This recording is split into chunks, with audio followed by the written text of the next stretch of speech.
This video is going to be a film study look at one of Todd Monken's favorite short yardage concepts. No, I'm not talking about giving the ball to Derrick Henry behind a lead block from Patrick Ricard.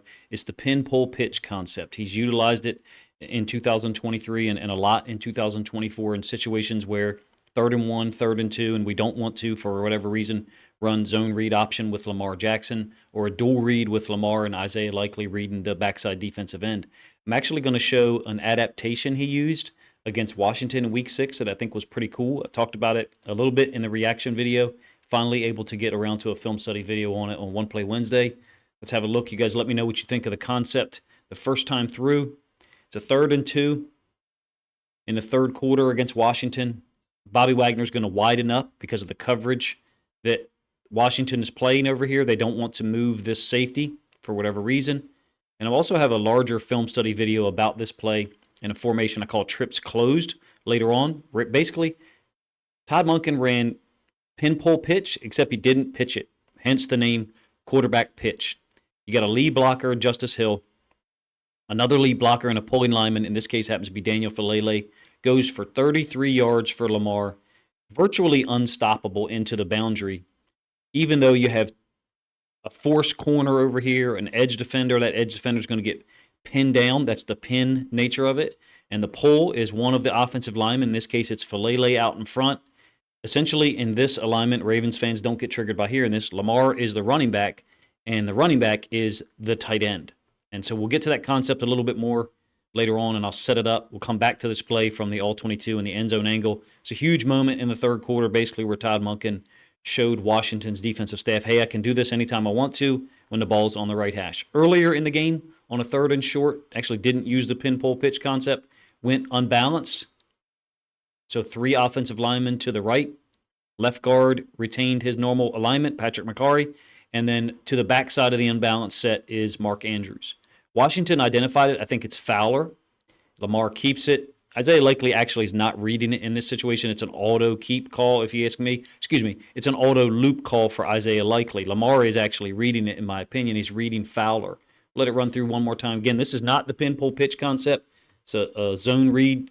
Normally, Likely and Lamar would both be reading that defensive end. I think Likely is on an auto loop here, and Lamar is, in fact, reading that defensive end. You can see him staring right at Fowler. Easy read for Lamar to keep it behind Likely. Stealing yards on a 3rd and 1. We have a lot of options on 3rd and short, 3rd and 2, even 3rd and 3. Run the ball with Lamar, run the ball with Derrick Henry, go to a pass concept, RPO, what have you. You can see the nature of the play here. You've got the typical right guard for Lele, typical right tackle. Stanley over there is tackle over, unbalanced, whatever you want to call it. And you can see that you got a wider split here. Look how close Likely is to Lamar. They're almost a little bit too close here. Normally, the first time I had seen stuff like this, 2019, 2020 under Greg Roman, a little bit wider alignment with one of the tight ends. It's essentially diamond, except the halfback is not set behind the quarterback. He's set next to him. Likely not reading Fowler at all. The problem for Washington on this play is that they're not auto-scraping it, not auto-exchanging it. So Fowler stepping down, and then Wagner gap exchanging it. He's a little too slow in this reaction here. Wagner, he's not sure who has the football. In my opinion, they weren't coordinated there, which is a little shocking because I thought Washington defense, in terms of their front 7 or 8, was pretty well coordinated for some of these situational calls that Todd Monken uses. So what I mean is auto slam down to take the running back and auto gap exchange because you know that it's going to be a zone read, or let's pretend that they know. I think they do, in fact, know that it's going to be a zone read, but it could be a run to Henry to the other side, and that's part of the reason that Wagner's forced to kind of hold here. What if Likely crosses face and we still give it to Henry to the unbalanced side where we have 3 offensive linemen to lead block? Then that's one of the reasons why Wagner is holding for a moment. The other inside linebacker has transitioned to an edge defender position. I think it's Frankie Lavu. In any case, Lamar on a 3rd and 1 keeps it for 10 yards. Out the gate on the left side. Again, this is earlier in the game. So let's get to the pin pull pitch concept. When does Monken use it? A little bit of 2023 film here to set it up. So this is 3rd and 1 against the Bengals last year. Generally uses it when the ball's on the right hash. You can see the ball's on the left hash here. So we're actually running it to the field. Keep that in mind when you think about who the running back is here. Justice Hill, number 1. Number 2, how many yards we need to gain? 1. Andrews trying to pin down on the defensive end. Hubbard is not having it. He understands what's happening here. I think the Bengals are aware of it. See the fill by the safety to the downside, the wide side of the field. Moses is getting a kick-out block on the corner. He's just absolutely annihilating the guy.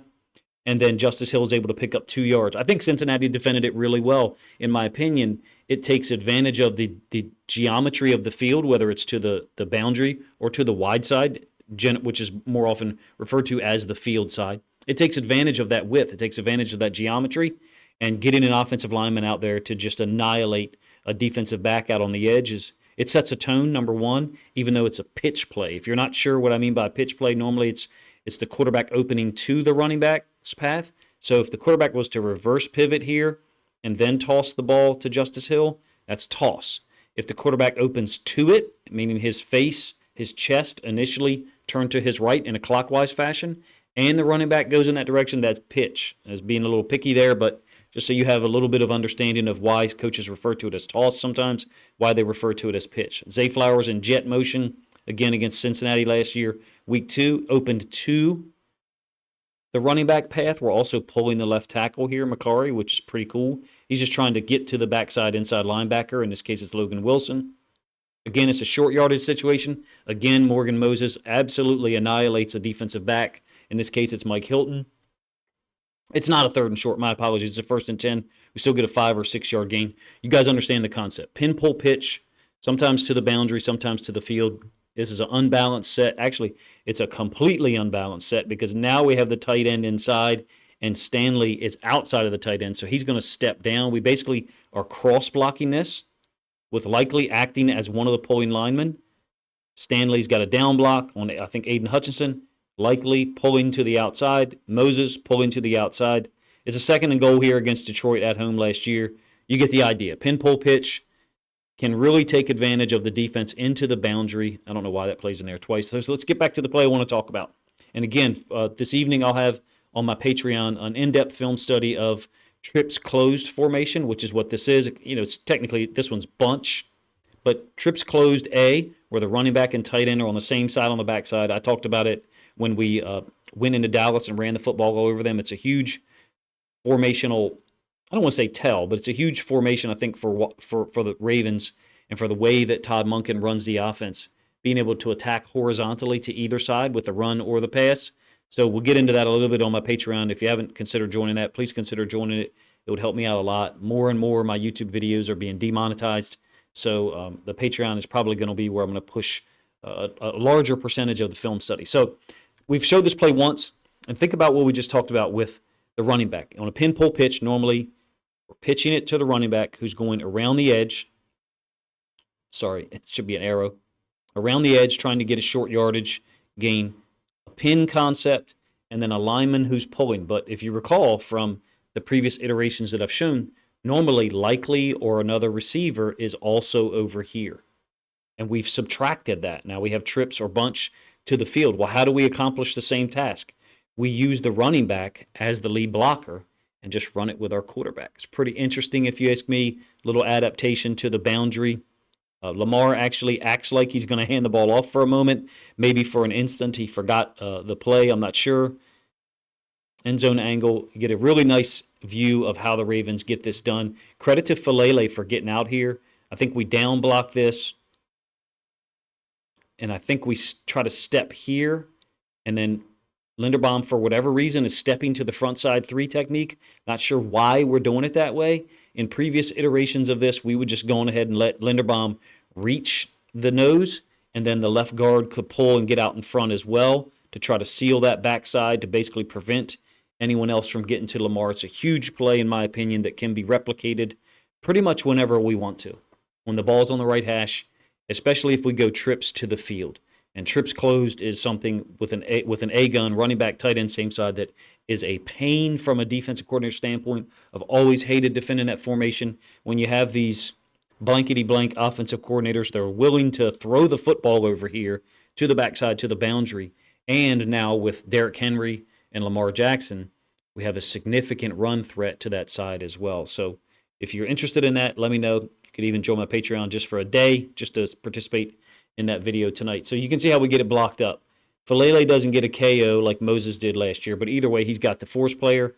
Justice Hill, since he's not getting the ball, number one, and since he's not crossing Lamar's face, so since he's not going left to right on our screen, right to left for Lamar, and disappearing from the play, he can be used as a lead blocker, essentially substituting for like Isaiah Likely or some of the other guys that were used in that pole concept. Now as a lead blocker, that's a 33-yard gain on a very simple concept. And I think that's the thing about Todd Monken's offense right now that is interesting. And I'll have a piece of content out about later today that might just be observational data analysis and no film. Monken has so many concepts for us to try to execute. And there is a certain point in time in the season where perhaps we have too many in order to be able to execute them all with a high level of efficiency.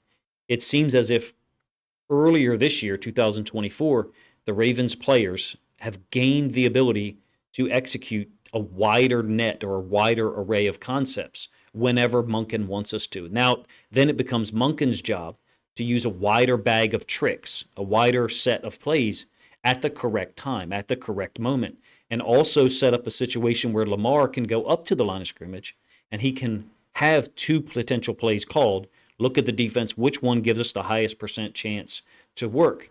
Basically, what I'm describing is some coaches believe in doing a smaller set of plays, running a smaller set of plays, but being able to execute them extremely well against any number of looks.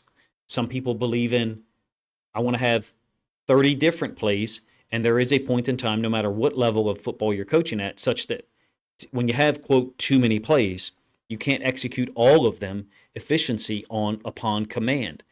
If you're willing to invest the time, however, and this is kind of what I suspect of Todd Monken, you can get to the point where you have spent so much time on those concepts and that expectation level for the players that they can actually execute such a wide array or wide choices of play calls and play concepts at any time that you want to select them. I think that's where we are now with this offense. So I'll look for that a little bit later today, Wednesday afternoon. You guys let me know what you think of equating the pin pull pitch concept with this one, QB pitch. It certainly is not a pitch play.